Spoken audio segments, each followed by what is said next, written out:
দেখো বন্ধুরা, এই সেই ফিটকারি গুলে দেখো এরকম হয়েছে। দেখো উঠে গেছে, উঠেনি, আমি চামচ দিয়ে তুলেছি, এগুলো লেগে আছে, এগুলো পরে তুলবো। এই দেখো তোমাদেরকে দেখাচ্ছি বাটার পরে কীরকম হবে পাউডারটা। এই দেখো এক টুকরো তুলে নিয়েছি, এই পুঁতোটা ভেঙে গেছে, আধা টুকরো রেখে দিয়েছি। এটা দিয়ে ছোটো ছোটো জিনিস বাটা ঘষা করি। এই দেখো প্রথমে এরকম করে টুকরো করে নেব।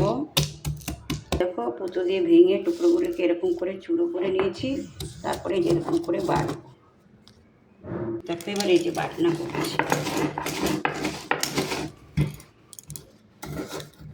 দেখো বন্ধুরা, এই পুটাটার সাহায্যে বাটনা হয়েছে। এই যে আমার পাউডার তৈরি, দেখতে পাচ্ছ?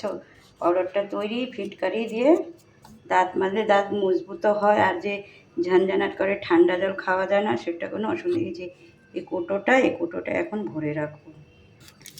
এই যে কোটোটা এখন ভরে নিচ্ছি। যতটা পাউডার হয়েছে এইটা পাউডারটার ভিতরে ভরে নিচ্ছি। সবাইকে ভরা হয়ে গেছে।